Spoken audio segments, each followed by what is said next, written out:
Olá, muito bom dia. No ar aqui pela Jovem Pan. Hoje é terça-feira, 16 de janeiro de 2018. Nós vamos juntos até às 11h30 da manhã, com muita informação, um programa recheadíssimo hoje, para você que vai ficar coladinho, eu sei, no rádio, no computador, no seu smartphone, em qualquer plataforma, em qualquer tela, porque a Jovem Pan está em todas as plataformas, junto conosco até às 11h30 da manhã. Jovem Pan Morning Show. Vamos ao cardápio do dia? Que é isso, companheiro? O coordenador do programa de governo do ex-presidente Lula, Fernando Haddad, é indiciado sob suspeita de Caixa 2 na campanha para a prefeitura em 2012. Para o PT, a alegação da Polícia Federal atende a fins políticos. Onde ele não é pop. Saiba porque o Papa Francisco não é um campeão de popularidade no Chile, onde chegou na noite de ontem. Spoiler, tem a ver com o espírito crítico do chileno. E o Caio Rocha explica já essa história pra gente. Feliz por nada. Amor, amizade, cumplicidade, encontros e desencontros. Esses são os ingredientes de uma peça em cartaz na capital paulista, protagonizada pela nossa convidada de hoje, a atriz Cristiana Oliveira. Eu sei que você não quer perder esse papo, então vamos junto, porque o Morning Show tá só começando. Jovem Pan Morning Show, Jovem Pan Morning Show. Bom dia, Paulinha. Bom dia, senhor Carlos Aros. O que você me conta aí sobre a nossa hashtag de hoje? Bom, você já disse que a Cristiana Oliveira é a nossa convidada. Claro que a gente não vai perder a oportunidade de conversar com ela a respeito desses temas, né, que estão à flor da pele, como, por exemplo, o assédio sexual. Sim.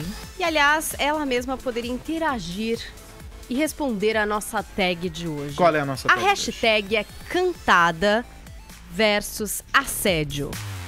Muita gente, Aros, não tá entendendo a diferença entre essas duas coisas tão diferentes, né? Então eu vou pedir a ajuda de você no Twitter, do nosso exército do Morning Squad, para deixar isso mais claro. Através de memes, através de GIFs. Pode ser naquele estilo entendeu ou quer que eu desenhe? Pode desenhar, inclusive fotografar, pode mandar o textão.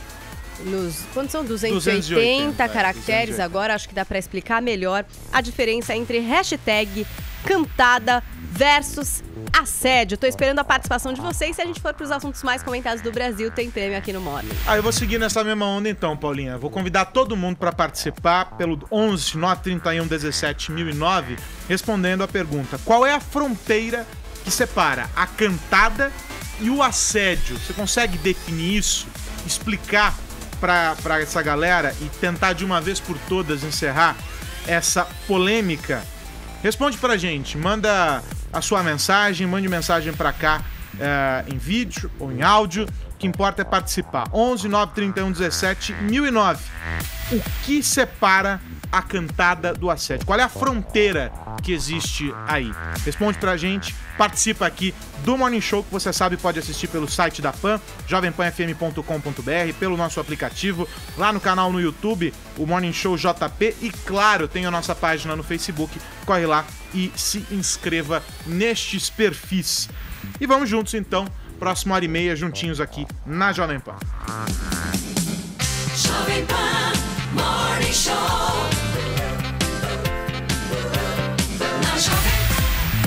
Caio, vamos abrir o noticiário contigo? Vamos, bora.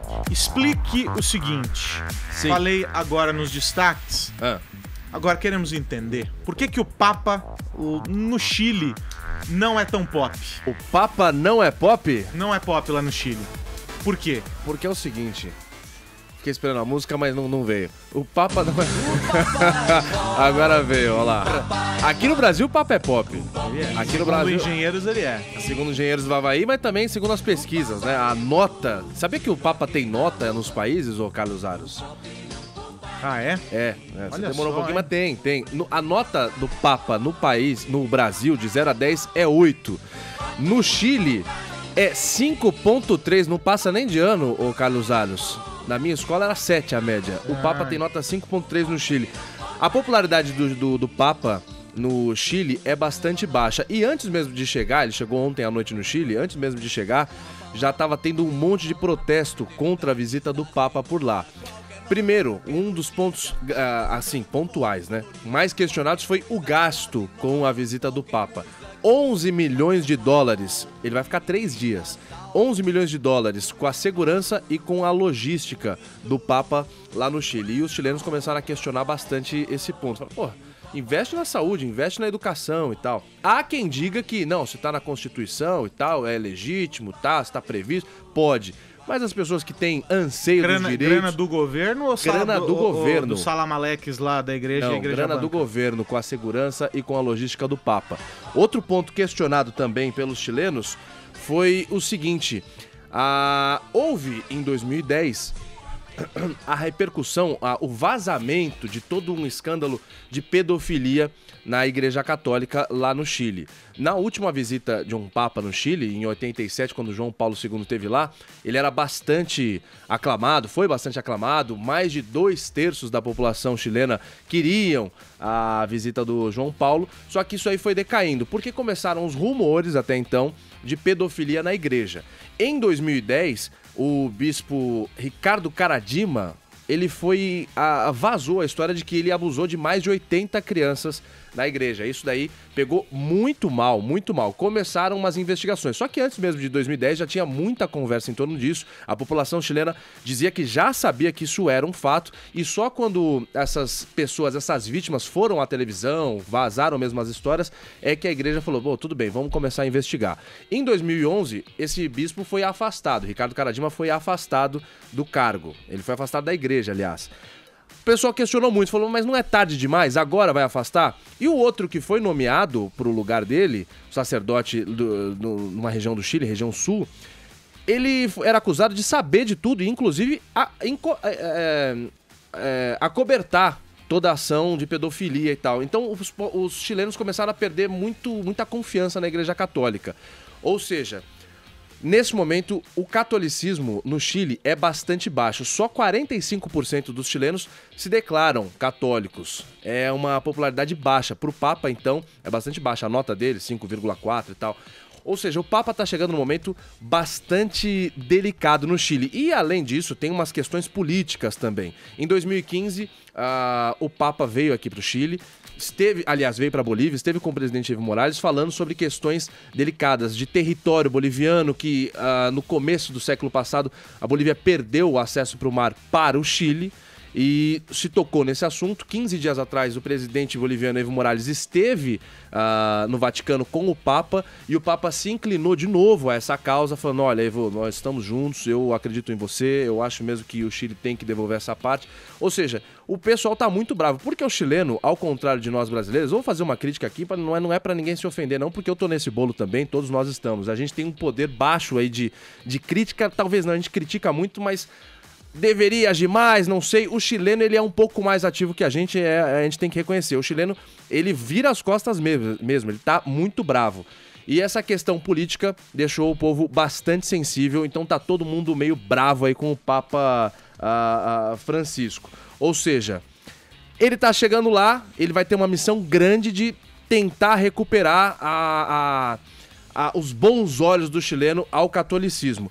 O Papa Francisco, ele tem um papel, além dessa missão, ele tem umas armas importantes nisso, que é aquela pegada mais simpática às pessoas, mais humilde, mais jovial. Então, isso é uma coisa que a igreja conta com o Papa nessa missão aí. Feita a explicação, Tonholi, do que tá rolando por lá, o Papa Francisco, a gente sabe, quando ele chegou, né, a essa posição, enfim, ele trouxe também uma expectativa de trazer para perto da igreja os jovens, sobretudo os jovens. Havia uma preocupação grande da Igreja Católica com os jovens, etc. Jornada Mundial da Juventude e por aí vai.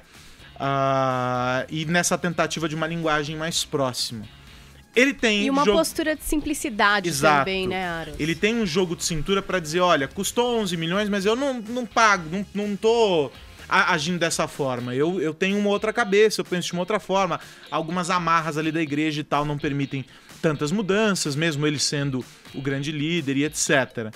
Ele tem condições, com todo esse traquejo político que a gente sabe, ele tem, de lidar bem com essa situação e reverter esse quadro no chileno? Vamos começar primeiro com as causas do dia a dia, para depois irmos para as causas institucionais e históricas. O povo que menos gosta de argentino na América Latina é o chileno. Chileno odeia argentino, e o fato do Papa Francisco ser argentino não desce na goela do chileno. Eu lembro que a última vez que eu estive no Chile, brincando ali com um jornalista de contar piada, o cara me contou a seguinte piada: olha, um filho chegou pro pai, filho argentino chegou pro pai argentino e falou: papai, quando eu crescer eu quero ser igual ao senhor. Ele falou: jura? Por quê? Para ter um filho igual a eu. Então, eles não gostam de argentino. Essa é a questão do dia a dia. Outra questão: com certeza o Estado chileno é o Estado mais laico da América Latina, ou como se diz por aí, laicizante. É o Estado que menos gosta de interferências religiosas na sua administração. E por que o Chile se tornou o Estado mais laico da América Latina? Foi na época da deposição do comunista Salvador Allende pelo general Augusto Pinochet. Naquela época, o Papa Paulo VI apoiou a ditadura do Pinochet, e ele tinha um braço direito chamado Giovanni Benelli, e o Benelli foi quem mais apoiou publicamente a ditadura do Pinochet. Avançando aí para o governo da Michelle Bachelet, e veio a onda progressista no Chile, nós tivemos alguns avanços ali, como a aprovação da descriminalização do aborto e a aprovação dos casamentos homoafetivos. Juntando todos esses elementos que eu acabei de colocar, você pode ver que o Papa chega à menor nota na América Latina, 53% de aprovação, porque historicamente o Chile se constituiu um Estado laico ou laicizante, que não quer em nenhum momento a presença da igreja, e é um vagido, é uma herança da época em que Paulo VI apoiou a ditadura do Augusto Pinochet. Bom, Aros, deixa eu só fazer uma correção. Eu acho que eu falei Ricardo Caradima, o bispo que foi acusado, sentenciado como abusador. É Fernando Caradima, desculpa. Feita a correção. Vamos então seguir adiante, Vini. Vamos falar sobre o Corinthians com uma contratação das Arábias.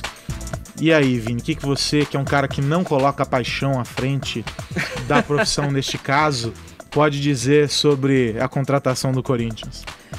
Depende de como o Corinthians enxerga o Emerson Sheik dentro desse elenco.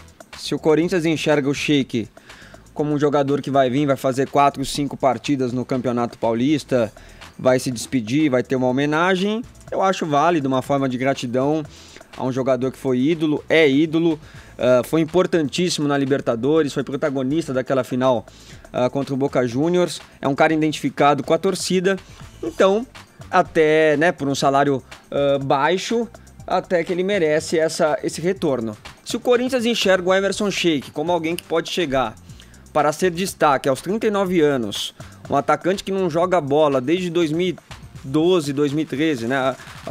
Essa participação dele na Libertadores foi realmente o último grande destaque do Emerson Sheik no futebol brasileiro. Jogou ano passado na rebaixada Ponte Preta, em 25 jogos fez 5 gols. Se o Corinthians vê ele como uma solução, como alguém que pode ser atuante, aí é um tiro no pé. Então depende do que o Roberto de Andrade, aí, o presidente do Corinthians, está imaginando nesse retorno do Sheik para o Corinthians. Vai ser um contrato até junho, né? Porém, claro, se ele apresentar um bom futebol, eles vão tentar prorrogar até o final do ano. Mas aí tem uma questão de eleição dentro do Corinthians também. O André Sanches, que pode ser um possível sucessor aí do Roberto de Andrade, eles são da mesma chapa. O Andrés é muito amigo do Sheik, então obviamente que rolou essa conversa aí para esse retorno. Teve a aprovação do André Sanches. Ontem barraram algumas candidaturas lá, né? Barraram do Roque Cittadini, estão analisando ainda do Paulo Garcia, do próprio André Sanches. O único que está sem denúncia nenhuma é o Romeu Tuma Júnior. Tuma, o homem que denunciou o Lula! Candidato do Tonholi. Temos um cabo eleitoral aqui. e o Isabela, né? Então o Corinthians está todo nessa situação. Agora o Roberto de Andrade... Ontem foi um dia simbólico pro torcedor corintiano, porque enquanto o Palmeiras contratava o Gustavo Scarpa, jogador jovem de potencial, um dos maiores meias do futebol brasileiro, o Corinthians está trazendo o Emerson Sheik, né? Alguém que não pode oferecer muito mais dentro de campo. E o Corinthians perdeu grandes jogadores, perdeu o jogo, que era o seu principal destaque. Então precisa trazer um nome bom, porque o Corinthians está na Libertadores da América. Não pode tratar como brincadeira, não. Bom, e seguindo adiante, uma notícia muito, muito triste, porque o mundo da música sofreu uma perda ontem, né, Paulinha? Pois é. A morte da cantora irlandesa Dolores O'Riordan, do grupo Cranberries. O que me chamou a atenção no meio de tudo isso é que ela era muito nova, né, Paulinha? É, isso que deixou os fãs bastante abalados. E até os parceiros da banda. Então, 46 anos, né? Ninguém tá esperando, Aros, que aconteça alguma coisa. Vocês estão ouvindo Linger, que é uma das principais músicas, mas a gente teve muitos hits aí na década de 90 do Cranberries, Zombie, Dreams, Ode to My Family, Salvation. Muitos, sempre marcados pelo timbre de voz da Dolores, que era realmente muito diferente, né? Era uma boa música pra curtir uma fossa. Eu até escrevi no Twitter hoje, eu tô chorando mais ouvindo Cranberries. Vamos ouvir um pouquinho?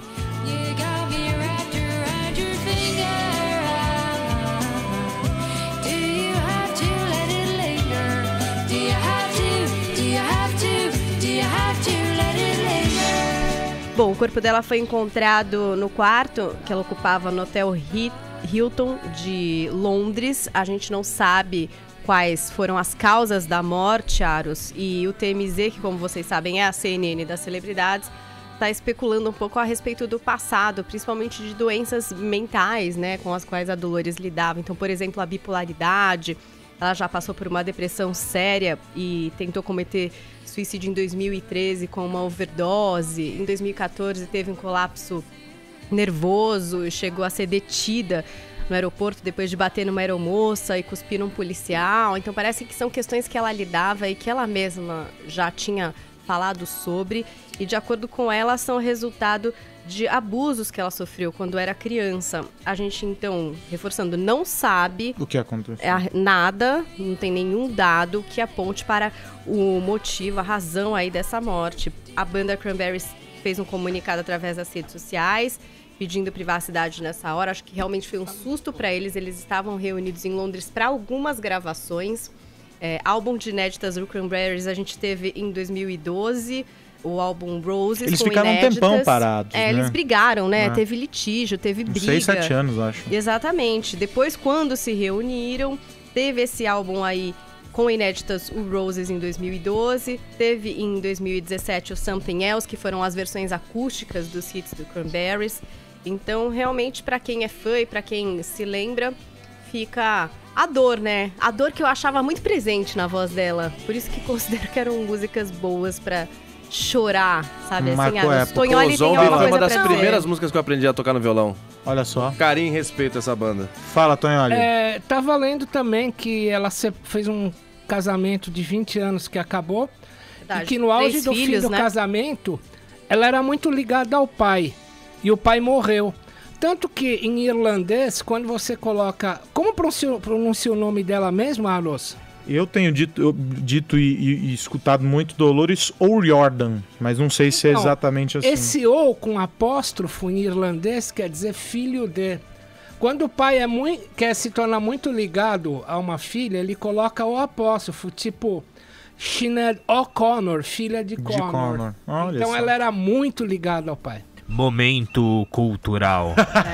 E um dos últimos posts que ela fez no perfil do Cranberries, dizendo, olha, sou eu, aqui a Dolores, foi de felicidade, né? Porque no fim do ano eles se apresentaram pro staff da Billboard em Nova York, e aí ela parecia estar feliz, né, Aros? Mas como a gente sabe, nem sempre as aparências são aquilo que a pessoa está vivendo. Então vamos aguardar mais informações e fica a dica aí, revisitar o arquivo do Cranberries hoje para relembrar a Dolores. Fechado, então. Vamos encerrar esse bloco falando de política.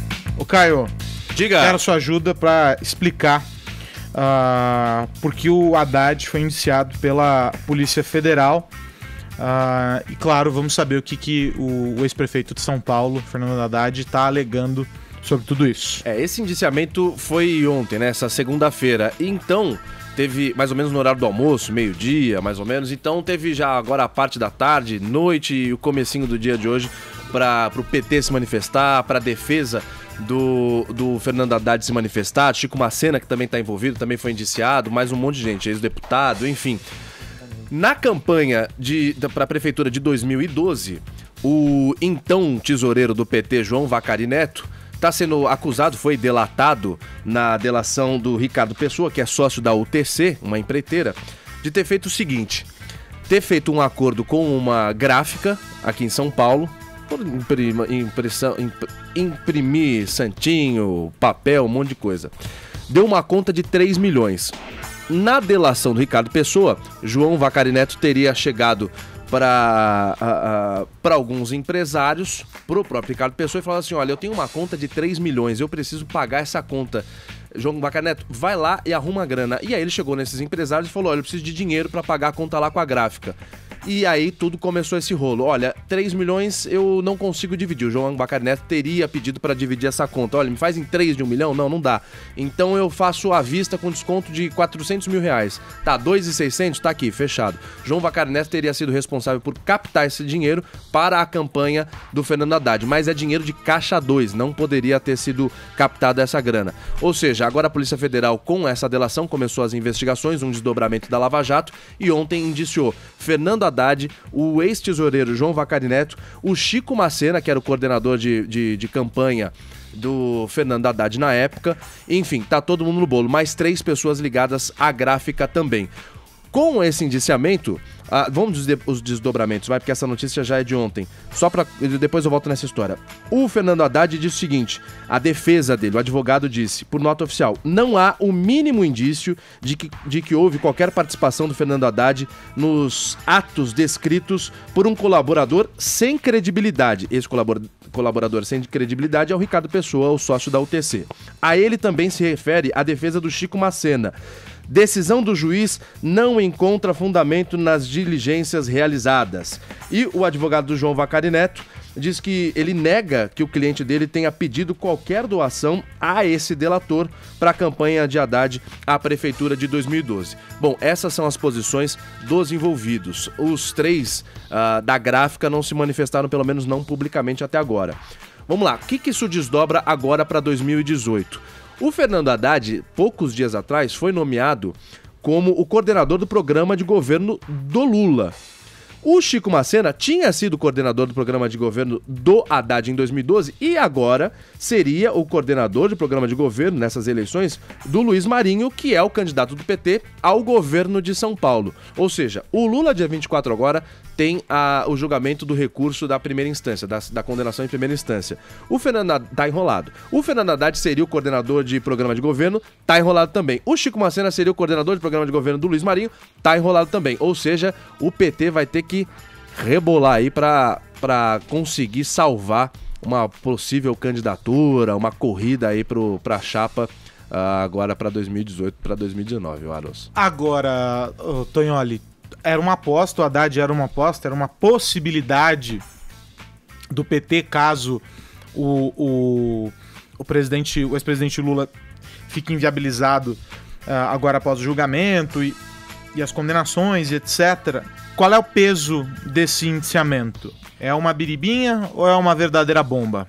Não, é uma bomba e, sabe, Aros, lá em casa a gente teve formação marxista.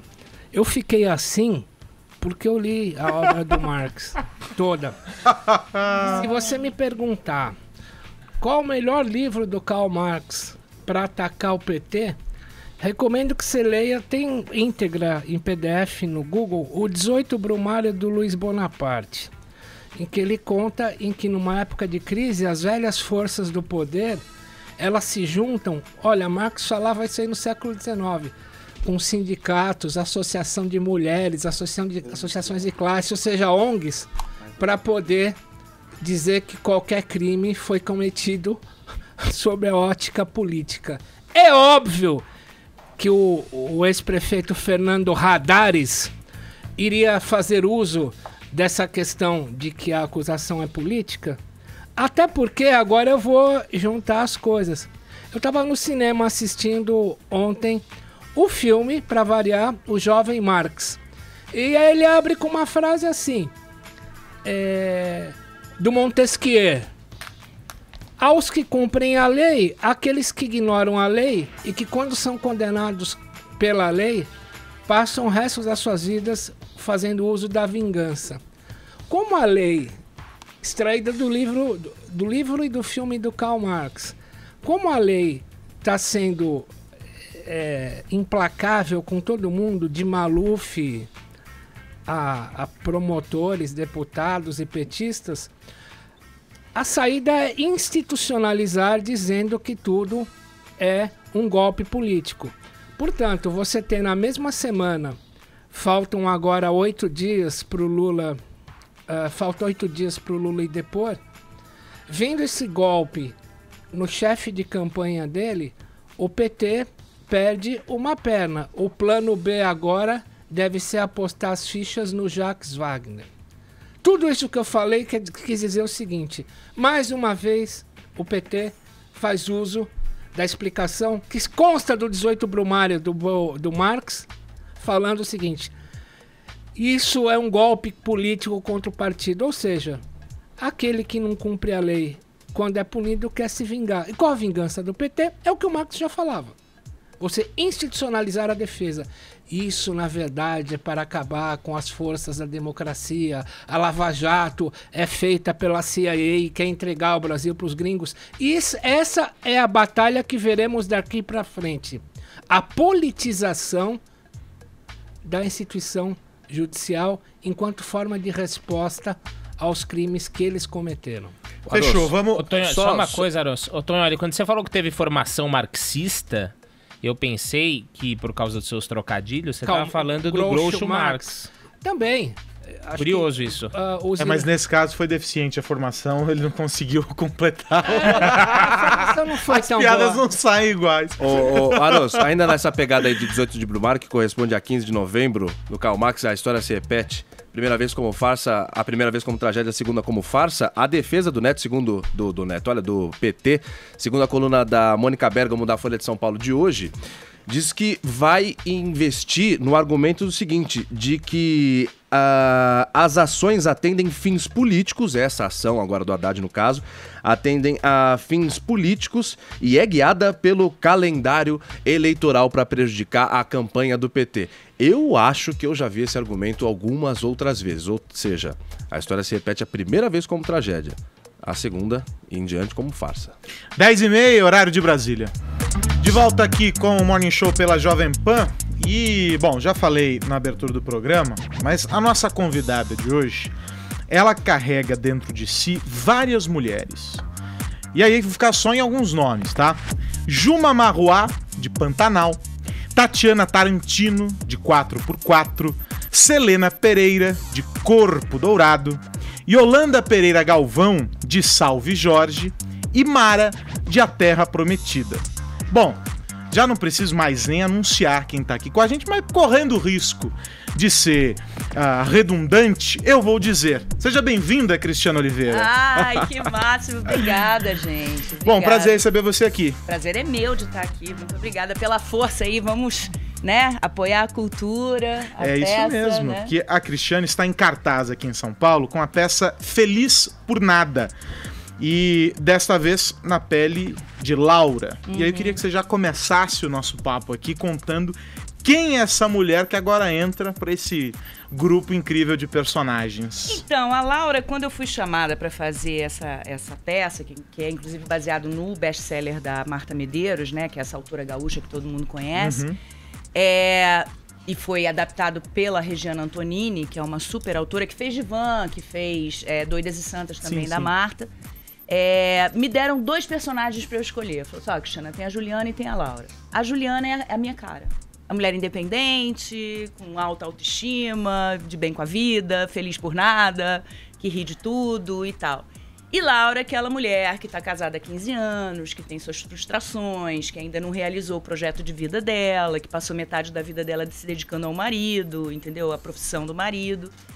E acontece uma coisa bacana, porque são 2 mulheres de 40 anos, inclusive 14 anos mais nova do que eu, né? Porque eu tô com 54 agora. E elas se encontram, elas passam todos os dias caminhando na Lagoa Rodrigo de Freitas, no Rio, e elas se encontram, por algum acaso, no Japão. A minha personagem viaja com as filhas e ela viaja só porque ela é fotógrafa profissional e ela, né, vai fotografar as coisas lá. E as 2 se encontram no aeroporto. E a minha personagem perde as 2 filhas. As 2 filhas vão ver vitrine e tal, e aí se perdem. Enfim, acontece que elas perdem o voo, aquela história toda, a Juliana ajuda a Laura e elas passam a noite inteira, a madrugada inteira, até a hora do voo conversando. E ali existe uma simbiose, existe uma identificação dessas 2 mulheres e elas se tornam grandes amigas, né? Que a gente fala que viram amigas de infância. E aí acontecem várias coisas, aí aparece uma terceira pessoa, que é o meu marido, aí acontecem coisas, né? Que a gente já pode imaginar o que está acontecendo. Então, mas na verdade, essa é uma peça que fala da importância da amizade, não necessariamente entre 2 mulheres, mas da amizade em si, né? Do valor que a amizade tem, a questão dos amores, que os amores vêm e vão, mas a amizade fica, do que é a traição, do que é... Aí elas começam a se questionar muito, exatamente porque estão nessa idade da maturidade, já passaram muita coisa igual, né? Que todas as mulheres passam em algum momento. E aí são situações extremamente engraçadas, é uma comédia de situação, não é uma comédia rasgada, não é um stand-up, é uma comédia que tem conteúdo, tem uma história baseada em histórias reais, e aí a coisa vai desenvolvendo até ter um final revelador, que é um barato. Então é uma peça que a pessoa ri demais, mas também se emociona muito. Você mencionou os pontos ali que te conectam com a personagem, as características que te conectam, e tem essa história da construção das amizades e etc. Esse outro lado também, essas histórias com amizades e etc., também te ajudou a fazer essa escolha pelo texto e buscar isso? Você tem referências da tua vida que você buscou para trazer para essa personagem? Essa história, qualquer pessoa que assiste, homem, mulher, jovem, mulher mais madura, tem algum momento que se identifica. Porque ela é atemporal, é uma coisa extremamente realista, né? Então é claro que eu lendo, eu me identifiquei no momento em que eu lia. Na verdade, eu não procurei esse texto, ele veio até a mim. Sim. Eu sou amiga da Marta há muito tempo, da Marta Medeiros, inclusive fui uma das primeiras atrizes a ela chamar para ler o Divan, mas na época eu era muito jovem, tinha 35 anos e a personagem tinha 50. E nós tivemos uma amizade desde essa época. E quando veio para minha mão, através do nosso produtor executivo, que é o Rogério Fabiano, ele leu e falou, Cristiane, escolhe. Aí eu li, adorei. Não tinha lido o livro ainda, aí li o livro, gostei mais ainda. É real, tem gente que fala assim, é um texto de autoajuda, é um texto de... Não tem essa intenção, a gente não tem essa intenção de ganhar premiação, não é isso. É uma coisa simplesmente realista e que faz a pessoa, de repente, se identificar o tempo todo, ali do início. Toca de alguma forma. Então é uma coisa leve, não é nada pesado. É uma coisa que as pessoas realmente olham aquilo e já passaram por algum momento, com certeza, e que saem de lá leves. Só que saem de lá leves e fazendo o que eu acho que o entretenimento tem que fazer também. Que é você sair de lá e ter alguma coisinha que faz você ir para um barzinho, tomar um chopp e falar sobre aquilo. Então é uma coisa muito bacana. Nessa peça tem uma coisa que é muito pontual. O público participa demais. A gente recebeu uma crítica ontem de um grupo de teatro que eu achei muito bacana, que essa crítica dizia assim, o público canta junto com o elenco. Nós não temos cenário, nós temos só iluminação e um figurino. O texto é muito bom e nós temos uma energia no palco que sem essa energia a peça não funciona, ela vai ficar só verborrágica. Então a gente vê que a gente percebe que assim, a gente sai na parte de fora do teatro, a gente vê um grupinho de pessoas falando sobre a peça. A gente vai para um restaurante comemorar, tem pessoas sentadas também em outras mesas falando sobre a peça. E eu acho que isso é maravilhoso, É um né? retorno na hora, né? Exatamente, um retorno imediato, né? É o retorno imediato. E eu sou apaixonada por essa personagem, porque ela é muito diferente de mim. Sabe o que eu queria saber? Você falou que da amizade entre duas mulheres, né? Você perpetuou por muito tempo essa história da competitividade entre as mulheres. E hoje a gente tem um outro discurso chegando, que é a história da sororidade, né? Da parceria entre as mulheres. Aonde que essa peça se enquadra aí no meio desses dois discursos? Eu acho que, na verdade, aonde ela se enquadra, eu acho que todos os sentimentos que qualquer ser humano tem, que é ciúme, inveja, admiração e tal, isso é uma coisa que existe, é indiscutível. Eu acho que o que modifica é a maneira que as pessoas enxergam o mundo e a maneira que eles criam a convivência com essas outras pessoas. Isso aí eu posso ter uma mulher, uma amiga minha que eu admiro demais, de repente sentir uma pontinha de inveja dela por alguma coisa que talvez eu não tenha feito na minha vida, mas não necessariamente esse sentimento é negativo. Sim. Por quê? Porque a Cristiana, a parte basal da Cristiana é uma pessoa de bom caráter, é uma pessoa generosa, é uma pessoa legal, é uma pessoa que tem uma visão do mundo, eu enxergo o mundo de uma forma muito positiva. Não é poliana, mas eu já passei por tantos sofrimentos na minha vida que eu tenho uma maneira e eu gosto de enxergar o mundo dessa maneira. Então, assim, a gente estabelece os sentimentos que são absolutamente normais entre duas pessoas, principalmente entre duas mulheres, mas a gente faz um encontro. Deixa eu te dar um exemplo rápido, Paula. Eu sou palestrante sobre autoestima há 17 anos. Então, eu lido com mulheres quase que semanalmente. E já fiz palestras para 2.000 pessoas, 2.000 mulheres. Elas, em determinado momento, elas começam a se identificar, existe um encontro com elas, que todo esse sentimento que a gente fala, de inveja, um olharzinho assim, isso tudo fica à parte. E elas se identificam em alguma dor, em algum questionamento que ela tem. Elas começam a ser uma só, entendeu? E isso eu já tive experiência com palestras com 100 mulheres. Eu trabalho com uma amiga minha, inclusive, que é sexóloga, que é a Cristiane Marcelo, e a gente já fez coisas que eram pocket. E aí, assim, tomava uma tacinha de champanhe, quando chegava, assim, meia hora depois da palestra, já estava todo mundo perguntando o que tinha acontecido na vida dela e tal. Eu também sou assim. Então, a mulher tem essa capacidade. Primeiro, que fala muito e é muito detalhista. E segundo, que quando se enxerga em alguma outra mulher, ela se liberta. Ô, Cris, por favor, já que nós estamos tocando em temas que a tua peça traz de sentimentos humanos, queria te perguntar algo que está muito em pauta agora. Qual a diferença entre paquera e assédio? Paquera e assédio. Que, aliás, é o nosso tema hoje de participação do Twitter. ouvinte pelo Twitter e pelo WhatsApp. Mande suas mensagens. Não sei. Eu sou da época do paquera, eu não sou da época do assédio. Não existia isso, como não existia o bullying. O assédio, mas existe a pra cantada mim, que caía mal? Ou que você, sei lá... Não, até você, né, que é uma artista, enfim, a gente tá vendo essas denúncias que aconteceram em Hollywood. Claro. Até aqui no Brasil também, brasileiras né? também. Claro. Você viveu isso, eu nunca super tive jovem, isso. Você foi um sex symbol, né? Fui. Mas nunca tive, particularmente eu nunca tive nem assédio. Já tive paquera, mas paquera até que eu retribuí. É uma coisa que... Agora, assédio, eu acho que é mais a questão de algum movimento. É claro que se a pessoa fala assim, nossa, mó gostosa, quero te comer, aquela coisa toda, você vai falar, opa, peraí, entendeu? Agora, se o cara chega e fala assim, poxa, você é linda, ou me dá teu telefone, ou alguma coisa, uma coisa delicada, isso pra mim não é assédio, mesmo que eu não queira. Mas você acha que o bullying, o assédio, etc., eles nunca existiram? Ou eles existiram e as pessoas elas tinham medo Com certeza. de dizer que eram certeza. vítimas daquilo? Porque há essa situação hoje. As pessoas se sentem livres para poder falar o que está assim, E sempre tem um porta-voz, né? Eu já aconteceu uma coisa comigo há um tempo atrás, que é uma coisa que pela primeira vez eu tô comentando, e que eu já fui vítima de violência, né? Enfim, é uma situação muito delicada e que na época, por eu ser uma pessoa pública, eu fiquei extremamente constrangida. O que eu fiz foi fugir. Eu fugi e passei 2 meses desaparecida. As pessoas que sabiam eram as minhas filhas, só.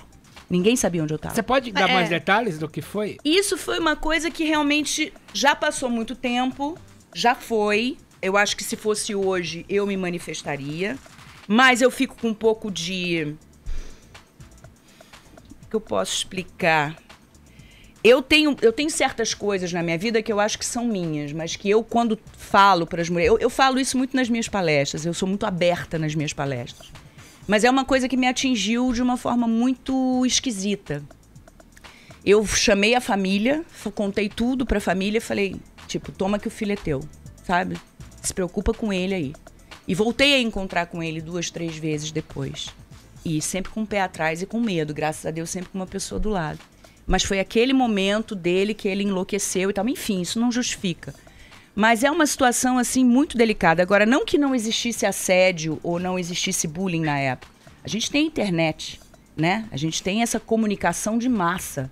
Então, realmente, as pessoas começam a ter porta-vozes, pessoas começam a ter exemplos e começam a se estimular a falar a verdade. Você acha que na época em que isso aconteceu, você, como uma figura pública, alguém que teria voz para talvez fazer o que essas atrizes estão fazendo... Mas eu fui covarde, eu Você assumo. não fez, mas por que você... Por medo. Por medo. Foi medo. Né? Então, assim, eu assumo que eu tive medo. Eu era mais imatura, tem muito tempo. Eu era imatura, eu tinha medo do que os outros iam falar, sabe? Eu tinha muito medo. Hoje em dia, não. Hoje em dia eu falaria abertamente como eu falo de tudo, mas eu tenho uma outra maturidade, uma outra vivência. Você falou uma coisa que me chamou a atenção. Eu lendo sobre você, vi que você saiu de casa muito cedo. 16 anos. Por rebeldia, talvez, na época. Mais ou menos. Insatisfação, alguma coisa assim. E pouco tempo depois, com 20, 21 anos, você fez Juma, que eu acho 26. que... 26. Já era mãe de uma criança de 3 anos. É porque eu tinha cara de 18, né? E você... Bom, a Juma foi uma das tuas personagens mais marcantes, indiscutivelmente. A mais marcante, né? Na TV Manchete, na novela Pantanal. E pouco tempo depois você começa a dar palestra, ainda pouco tempo depois você começa a dar palestra sobre autoestima para as mulheres. O que te leva você de uma rebeldia para uma ascensão muito grande? Você era o auge do Brasil, 89? Não, começou 91. Em 89. Eu tô ruim de data, não sei nem meu aniversário. Não, começou em 89, mas a novela estreou mesmo em 90. Em 90. Você tem uma ascensão rápida, grande, você era a sensação do Brasil e pouco tempo depois você está falando de autoestima para as mulheres. O que te leva a isso? Qual que é a ligação? Esse episódio que você estava contando tem a ver? Qual que é a ligação? Porque eu fui uma pessoa com uma autoestima abaixo do chão. Principalmente quando eu era nova. Você era protagonista da novela do Brasil. Não, mas escuta. Isso foi antes. Antes disso tudo, eu tinha emagrecido quase 50 quilos. 48 quilos exatamente. Eu fiquei magra demais. É quase o peso do Vinícius. E eu sempre tive uma coisa de... Eu sempre fui magrinha, eu era bailarina, né? Sempre tive um corpo lindo e tal. E, de repente, comecei por uma decepção amorosa com o primeiro garoto que eu fiquei, que eu perdi a virgindade e tal, que me rejeitou para uma mulher mais velha. Eu dei uma pirada naquela época, acabei engordando demais. E aí, depois de um tempo, eu consegui vários médicos, várias dietas e tal, e consegui emagrecer. Então, na verdade, isso tudo começou porque as pessoas me perguntavam muito o que eu tinha feito, pelo que eu tinha passado, qual tinha sido os meus desafios durante esse período em que eu emagreci, que demorou bastante tempo para eu emagrecer, uns 3, 4 anos. E aí começava a perguntar, quando eu fiquei famosa, que eu comentei isso até de uma forma ingênua, inocente, eu comentei isso, eu era gorda e tal, eu tenho foto. Imagina, começando a carreira, eu não tinha a menor noção que esse tipo de coisa iria tomar uma proporção que tomou. E eu comecei a ver que a demanda era muito grande de saber o que tinha acontecido. E dali eu comecei a estudar, não só a parte de nutrição, toda a parte, né, de saúde, como a parte comportamental e psicológica também, das mulheres com relação a isso. Com a questão da cobrança da magreza, eu fui modelo depois, eu fui rejeitada de uma certa forma porque eu sempre fui grandona, eu nunca tive esse tipo twig, nessa coisa magra europeia, nunca tive. Então eu já fui afastada de desfiles porque eu não tinha o corpo esguio, esbelto, como tinham as modelos da época. E aí essas coisas foram acontecendo e essa coisa de eu ir falando, e eu jornalista, né? Porque eu sou formada em jornalismo também, trabalhei no jornal lá do Rio. O Globo. O Globo, o Globo. E fui cronista comportamental junto com o Arthur da Távola e tal, a gente dava uma alternada, era muito bacana, porque eu era novinha, né? Tinha 24 anos e tal. Mas enfim, aí eu comecei a sentir esse questionamento todo das pessoas comigo, das mulheres comigo, e resolvi fazer isso de uma forma profissional. Começou de brincadeira. A Petrobras me chamou para dar um depoimento para funcionários sobre obesidade. E eu fui e dei esse depoimento. Alguém lá gostou e me indicou para uma outra pessoa. Me chamaram para fazer numa outra empresa. E aí a coisa foi indo. E hoje em dia eu faço para governo de estado, para municípios, para várias empresas, inclusive multinacionais também. Então... Cristiane, nesse assunto de peso, de padrão de beleza, nesses dias a gente mostrou aqui um desabafo da Samara Filippo, né, falando que o quanto que ela sofreu quando ela tinha que emagrecer para fazer os personagens e ficava naquele efeito sanfona, e que hoje ela se admite com o corpo que ela tem, ela até postou uma foto com uma pancinha, tomando uma cerveja, falando, me sinto feliz assim, eu quero ser assim. Eu acho que a gente não pode mais ficar segregado a esses padrões que a ditadura das redes sociais, né? O que você acha de tudo isso? Concordo. O que eu acho disso tudo? Que virou uma doença. Porque magreza e juventude hoje são consideradas virtudes, né? Isso eu sempre falo. A pessoa ser magra e jovem, nossa, como você tá jovem. Tá com cara de 10 anos a menos. Nossa, como você tá magra.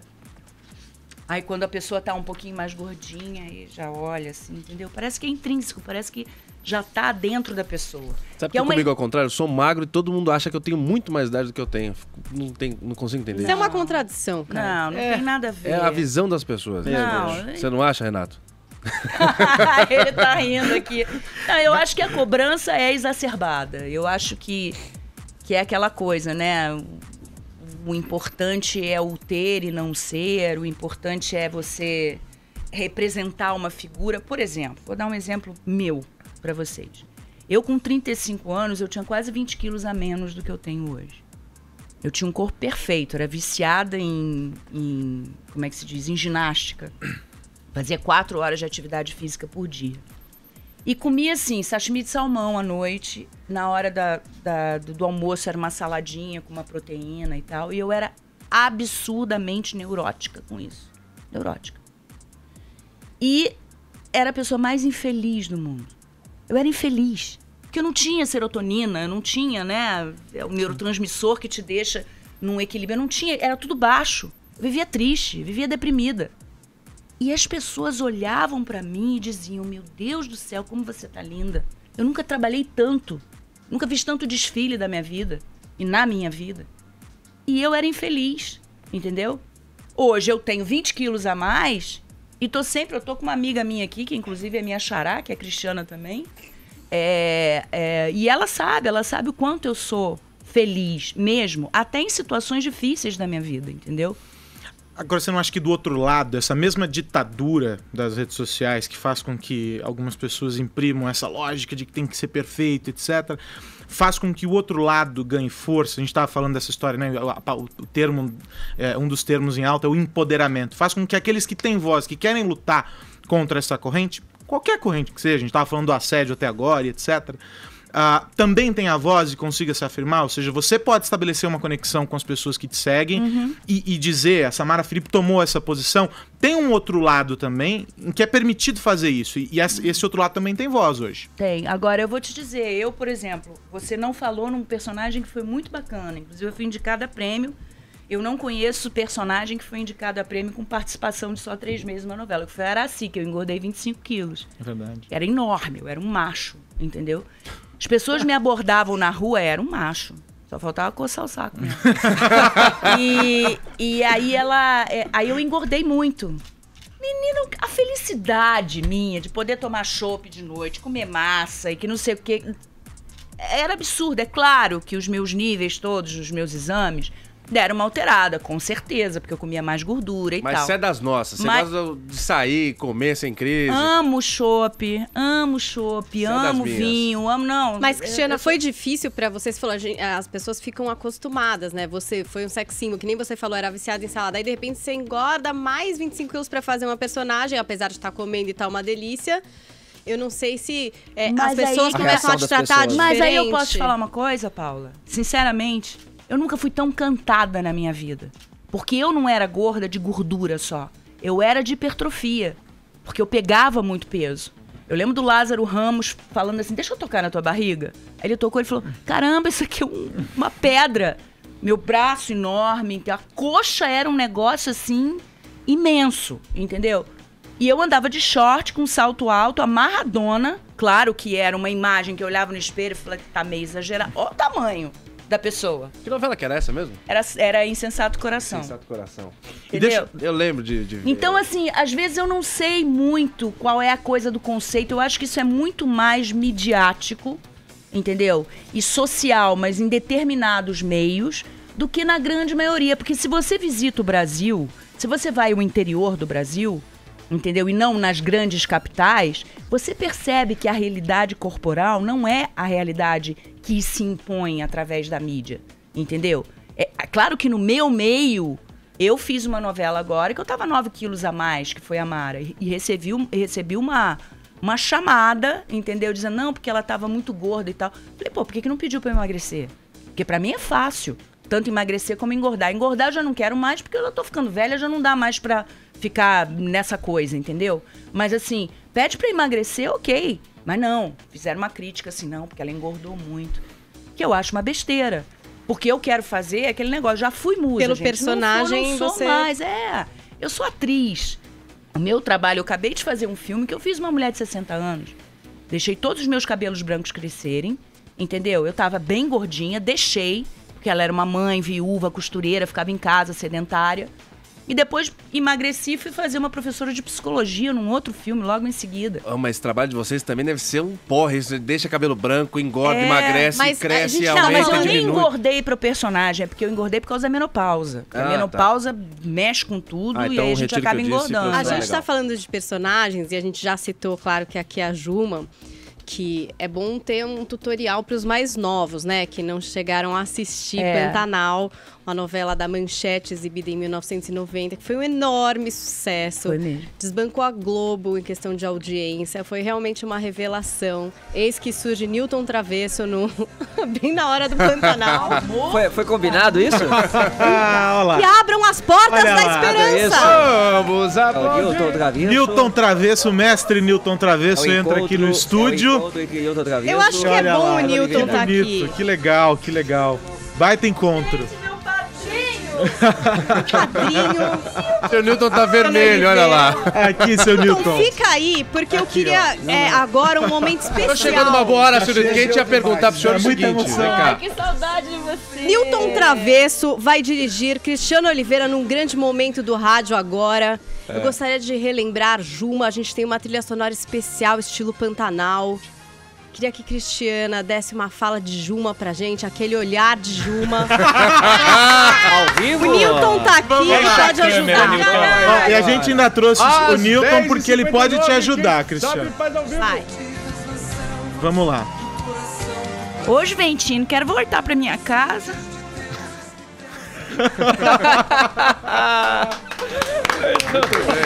Muito bom. Muito bom. Paulo, agora lembrando que foi um grande sucesso no passado, mesmo o SBT também mais recentemente reprisou e chegou a incomodar a Globo 2008, de novo, foi? né? Batendo recordes de audiência, foi realmente um grande sucesso essa novela, né? Foi sim. É minha persona, né? Dá tempo de mais uma, Aros, ou não? Eu vou responder porque eu tenho que fazer uma parada, ela volta, né, Arcon? Ela volta com a gente, mas eu tenho que fazer uma parada por causa da rede, Cristiano. Você fica com a gente mais um pouquinho? Claro, quanto tempo vocês quiserem. Então vamos lá, Cristiano Oliveira aqui no Morning Show. A gente faz uma parada bem rápida, eu prometo. O Morning volta já já. 11 em ponto, horário de Brasília. volta aqui com o Morning Show pela Jovem Pan. Estamos recebendo a Cristiana Oliveira, ela que está em cartaz em São Paulo com Feliz por Nada. Daqui a pouquinho eu dou o serviço do espetáculo. Mas a gente queria... Você sabe que tá uma onda de fake news, de etc. Eu queria perguntar para você o seguinte. Você já leu o seu verbete na Wikipédia? Já teve essa oportunidade? Não. A pessoa, quando é famosa de verdade, ela não ela tem ignora essa... Eu já botei botei várias vezes Caio Rocha, e não veio tem nada. O Google sugere, tem certeza que ele existe? Mas a pergunta é a seguinte... Mas nós vamos resolver essa questão. Vamos confrontar, fazer uma checagem de fatos. Ok. Eu queria que a Marília... Separamos trechos. Oi, querido. Separamos alguns trechos. Sempre aqui, né? Vocês me chamam, eu venho. Nós separamos alguns trechos da Wikipedia. Maravilhosa. E eu quero que você leia e ela vai explicar pra gente se é verdade ou se é mentira. Por favor. Primeiro, então. Com a gestação, todo o problema de peso voltou. E ela engordou mais de 150 quilos. E ficou desesperada. Gente. Após o nascimento da filha, se tratou rigorosamente e perdeu mais de 60 quilos. E aí? Não, mentira. É mentira? Não, eu engordei Você comeu? 38 quilos na Pode engordar gravidez. 150? Não, 38 quilos e depois da gravidez eu emagreci quase... Foi 48. Ó, isso tá lá, tá? Tá Tá lá? lá no texto. Vamos não lá, tem corrigir, mais né, um Eros? trecho. Mais um. Enfrentando a depressão na adolescência, abandonou os estudos e fugiu da casa dos pais para morar com sua melhor amiga, que havia se mudado há poucos meses para São Paulo, onde passou a trabalhar como caixa de supermercado. Ficou um mês desaparecida e só depois desse tempo comunicou aos pais que estava bem e trabalhando. Isso é verdade. Essa você A única coisa é que eu não morei na casa de amiga, não. Eu aluguei um quarto na casa de um autor de peça infantil. Tá sabendo legal quem escreveu, né? Pesquisou, né? Mas o resto é verdade. É fake news. É fake news, o resto, Fake então. O news. resto é fake news. Mas tem muito disso, né? A gente tá falando dessa ditadura das redes e tem essa história que vai aumentando. Aqui pulou pra mais de 150 quilos e por aí vai. Não. Você já Não, é desistiu de porque lutar eu contra essas pesei- coisas, não? Eu pesei 105. Foi o meu maior peso. Foi 105 quilos, entendeu? Mas não. Confundiram com 150, misturaram com a gravidez e deu nisso. O mínimo que pode ser feito como defesa aqui é dizer que foi um erro de digitação. Mas, pode mas ser. não, porque tá tudo Pode errado. ser, tá tudo errado. Acabou? Bom, Acabou, Vini? tem mais trecho aí, Vini?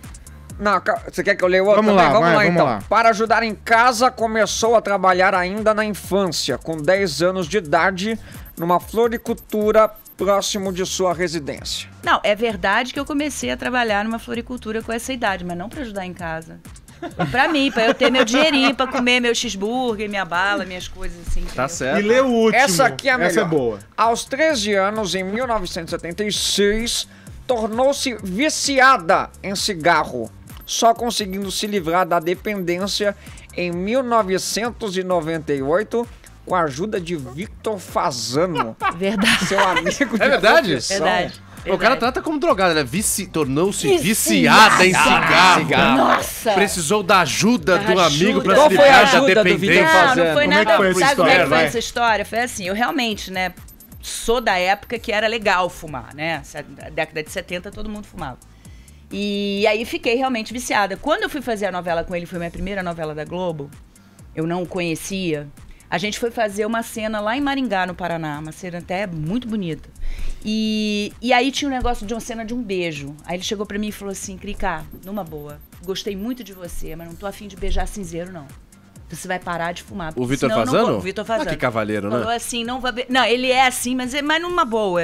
Falou de boa, assim, pra mim. Não foi uma coisa mal educada. Falou, pô, não tô Falou afim de beber... educadamente, olha, por gentileza, tira esse bafo de cinzeiro da minha cara. Quase isso. Aí eu cheguei e falei assim, Educado. é mesmo? Aí eu falei, pô, gente, tem uma novela inteira pela frente. Aí naquele dia, exatamente, eu parei de fumar. Cristiana, quero agradecer você por ter vindo aqui. que O papo pena, foi ótimo, gente. foi uma delícia. E eu vou deixar o convite para você que nos acompanha para assistir Feliz por Nada, que está em cartaz no Teatro Gazeta, que fica aqui pertinho da Jovem Pan, Pertinho. Paulista 900, até o dia 25 de fevereiro. Vamos lá, sexta-feira às 21 horas, sábado às 22 e no domingo às 18. Então, lá no Teatro Gazeta, Paulista 900, até o dia 25 de fevereiro. Feliz por por nada com a Cristiana Oliveira, que esteve aqui com a gente nessa manhã. Papo muito bom, obrigado mesmo. Podem me chamar sempre, Tá viu? convidadíssima. Obrigado. Amanhã abre a lojinha 10 da manhã, a gente tá aqui já, pode vir aí, das 10 às 11h30. Surpresa, beijo, gente, muito obrigada. Obrigado. E aqui na hashtag Cantada versus Assédio, que já está entre os assuntos mais comentados do Brasil, Boa. a gente vai dar um par de ingressos pra peça da Cristiana. Sucesso, hein? Sucesso! Olha lá, hein? Boa! Bora. Bom, já que você falou da hashtag, Paulinha, como é que tá Como é que tá a nossa tem performance? as definições que a gente precisa aí, que a gente Pois pediu. é, o pessoal tá tentando explicar o que é cantada e o que é assédio nessa hashtag que tá entre os assuntos mais comentados do Brasil. Então tem, por exemplo, aqui a Cris Angelotto. Ela diz o seguinte: cantada, gentileza, cuidado, não deixa o outro em situação de constrangimento. Sutileza e no desinteresse do outro, recuo. Assédio, insistir, tocar sem consentimento, abuso psicoemocional, físico de alguém ou condicionar carícias, sexo estando em poder. Essa foi a descrição dela. Eu achei legal aqui, ó, do Fábio Arantes. Hashtag cantada versus assédio. A sua cantada pode ser recebida como assédio. Converse com as mulheres antes de exprimir sua opinião. Elas têm protagonismo nessa discussão. Queria saber mais das mulheres, até porque também estou aprendendo mais sobre o assunto. E assim vai, você pode participar, tá valendo ingresso para a peça da Cristiana Oliveira e também um kit do Morning Show aqui na hashtag Cantada versus Assédio. E pelo WhatsApp, perguntamos qual é a fronteira que separa a cantada do assédio. Pazinha, aqui que o povo tá respondendo por aí. Vamos ouvir. Bom dia, eu sou a Ana de Garça. Para mim, o que separa uma coisa de outra é que você passa a se sentir ameaçada. Uma cantada te faz se sentir assim alegre, feliz, feminina, e o assédio você não vê como uma cantada, você vê como uma ameaça. Bom dia, eu amo vocês. Paulinha, você estava maravilhosa ontem no Roda Viva. Ah, que fofo. Adorei a presença. O dela até brilhou agora. Você gostou, Augusto? Divertidíssimo. Obrigada. Me convide mais vezes. A Cristiana tá aqui ouvindo as mensagens. Você queria falar alguma coisa? Não, é que é exatamente isso que ela falou, pelo que eu escutei aí. A cantada é um approach delicado. É isso, a tua descrição, né? Exatamente. Vamos ouvir mais então, Cristiano. Bom dia, pessoal do Morning. Juliano de Ribeirão Preto. Bom, gente, cantada exalta a beleza, é um flerte, é uma paquerinha. Agora, quando vira assédio tem um palavrão, é uma coisa mais persistente, é tocar. Em cantadas não se toca a pessoa tem o seu espaço. Já no assédio existe esse toque. Existe essa invasão de privacidade, essa invasão do meio onde a pessoa está. Bom, pra mim essa é a diferença. Abraço a todos e um bom dia. Tem mais? Vamos ouvir. Bom dia, pessoal do Morning. Aqui quem fala é Leonardo de São José dos Campos. Para mim, o que separa a barreira entre assédio e a paquera é uma palavrinha básica: não. A partir do momento que qualquer pessoa ultrapassa esse não pré-estabelecido, já se torna um assédio. É isso, bom trabalho. Bom dia, meu nome é Wallace, eu sou de Itapevi. A diferença entre uma cantada e assédio é a insistência. Quando você chega em alguém e a pessoa demonstra interesse, você continua conversando. Se você chega e a pessoa demonstra não estar interessada, você tem que sair fora. Se você ficar insistindo, é assédio. Ou se você usar uma posição de poder para, entre aspas, obrigar alguém a sair com você. Bom dia, Morning Show. Aqui é Ellen de Uberaba. A diferença entre a cantada e o assédio é que a cantada, você, por exemplo, passa perto de uma pessoa e fala: uau, que coisa linda. Já no caso o assédio, não. É quando existe a perseguição ou a pessoa ou a um grupo de pessoas. É isso, e bastante homem participando, né, Cristiana? Muito bacana. Bom, vamos fazer então uma parada. Eu preciso fazer uma parada. De novo, quero agradecer a Cristiana Oliveira. Ficou aqui com a gente tá me expulsando, até já é a segunda agora. vez que ele me expulsa, não, é porque eu mas vou tudo bem, não tem colocar. problema. Jamais. Você pode ficar com a gente até as 11h30 da manhã. Expulsar ele do estúdio. E aí, a gente faz uma parada e o Morning volta rapidinho. Agora ela vai ter que ficar aqui até as 11h30, não vai ter jeito. De volta com o Morning Show e de volta à política. Nesta segunda-feira, o Ministério Público de São Paulo denunciou o deputado Fernando Capês e mais 8 pessoas por envolvimento na máfia da merenda.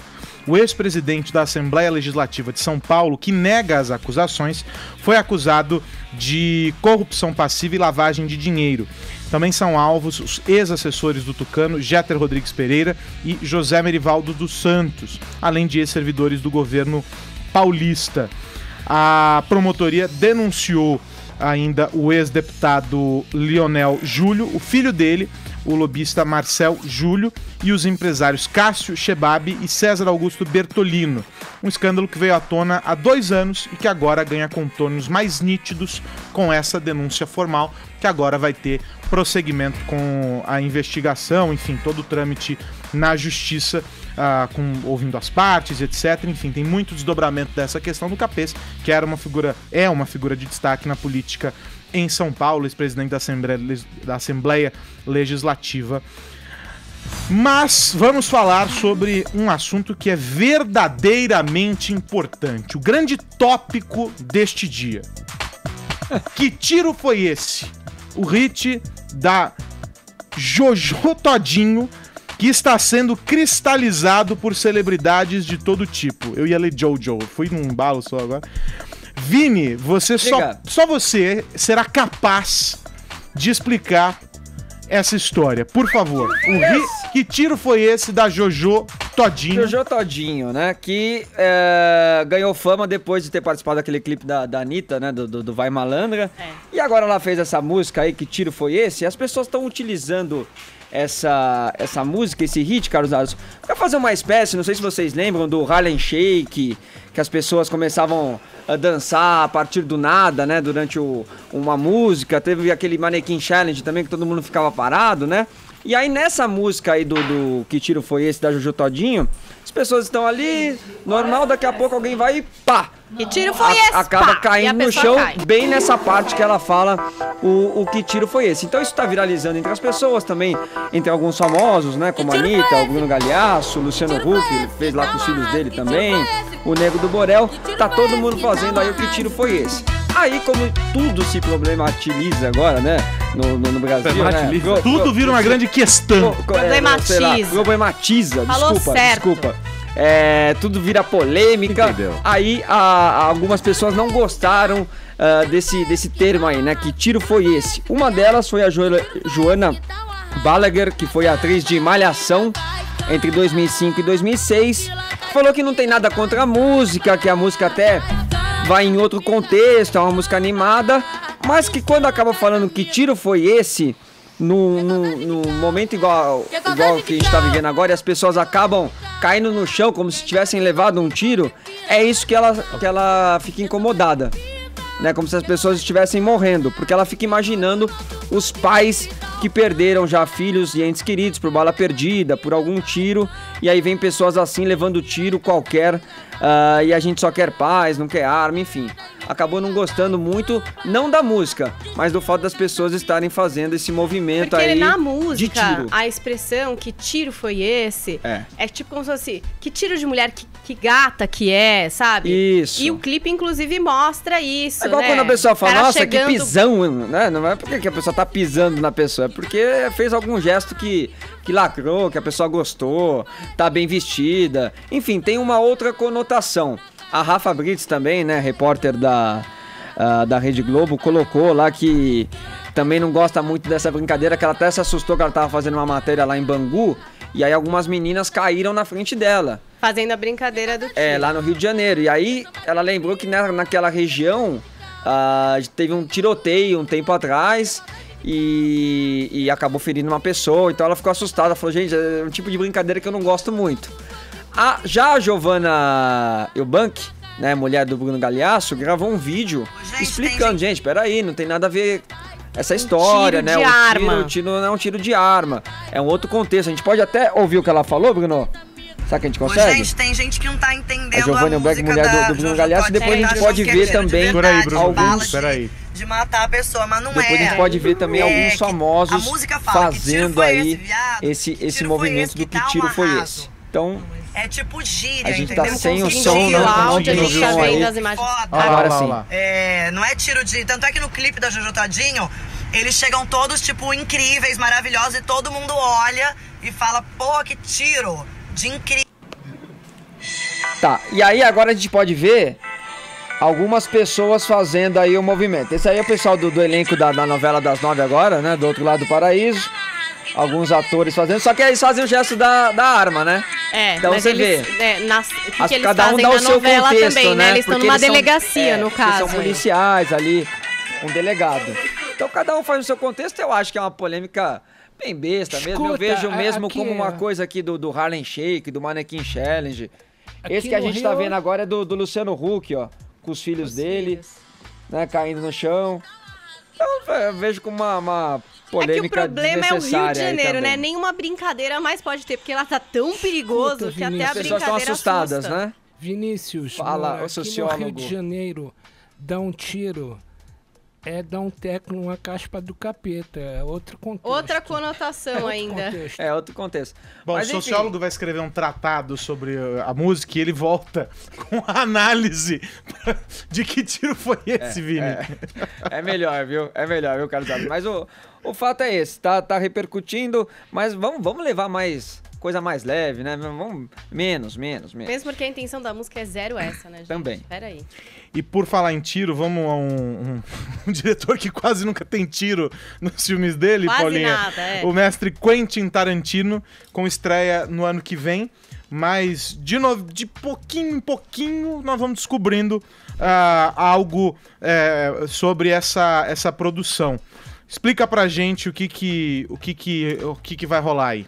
Olha, o filme do Quentin Tarantino tá confirmado pra estrear o ano que vem. A gente achava que era sobre o Charles Manson, daí disseram que não. O próprio Tarantino explicou que vai ser no ano de 69, então talvez tenha esse acontecimento, além de Woodstock, Chegada à Lua, mas que vai tratar, na verdade, da história de um ator meio falidão já e seu dublê querendo fazer sucesso de novo em Hollywood. Vários nomes foram especulados para esse filme, pessoas famosíssimas, já diziam até que a Sharon Tate seria interpretada pela Margot Robbie, o que ainda não foi confirmado. O que a gente sabe agora, de mais seguro, de acordo com a Variety, é que o Leonardo DiCaprio está confirmado para esse projeto. Ele que já fez com o Tarantino do Django Livre, né, de 2012. Então, de novo, trabalhando juntos. Especulam Tom Cruise, Brad Pitt, Al Pacino. Vai ser desses filmes estrelares, né? Cheio de grandes nomes, como quase todos do Tarantino são. E é isso, a gente tem poucos detalhes. Havia muita polêmica a respeito da quem seria a produtora do filme, já que o Tarantino trabalhava com o Harvey Weinstein. Mas vai ser o David Heyman, que é o produtor de Harry Potter. Vai ser a primeira vez que eles trabalham juntos. E o filme está marcado para estrear quando a morte da Sharon Tate completa 50 anos. Então, mais uma pecinha na teoria da conspiração que diz que esse filme vai sim tratar do serial killer Charles Manson. Mas, de acordo com Tarantino, não é isso. E agora a gente já sabe que Leonardo DiCaprio estará na produção. Mas só em 2019, viu, Aros? Boa. Ainda falta um tempinho. Vamos aguardar, como diria o outro. Ô, mestre Cláudio Tognoli, 1 minuto pra responder pra gente o que Tarantino tem que outros cineastas não têm. Eu adoro estética. E no estudo da estética, eu depreendo que todo gênio é higienizador. Não há sangue em Guernica, não há escarradeira em Machado de Assis e não há cocaína na obra do colombiano Gabriel Garcia Marques. O Tarantino é um gênio não higienizador, talvez o único. Ele coloca sangue, galore quer dizer em inglês bagarai, sangue galore, cenas descontínuas e consegue fazer enquadramento clássico, tendo citações pop. Talvez seja o único clássico, já é um clássico do universo pop. Tanto que, eu lembro que no Pulp Fiction tem um traficante que se chama no filme Eric Stoltz, aquele que fala pro John Travolta: eu vou te dar a droga do meu private stash, do meu acervo individual. E o Tarantino convidou o Kurt Cobain para ser o traficante Eric Stoltz. O Kurt Cobain negou, mas no disco In Útero fez um agradecimento ao Tarantino, onde, aliás, ele erra. Ele coloca thanks to Quentin Tarantino. Para resumir, o Tarantino hiperbólico, cheio de exageros, e é o único clássico pop que nós temos no cinema mundial. Boa! Acabou o Morning, hein? 11h30, Paulinha. E os vencedores, hein? Olha, aqui no Twitter, quem leva o par de ingressos e também o kit do Morning é o Will Ferreira. Will Ferreira. E você, Vini? WhatsApp, Leonardo. Tá aí, então, registrados os vencedores. Ponto final no Morning Show de hoje. Amanhã às 10 da manhã tem mais. Tchau, Caio. Tchau, Tonhari. Tchau, Paulinha. Tchau, Vini. Tchau. Amanhã tem mais. Um abraço.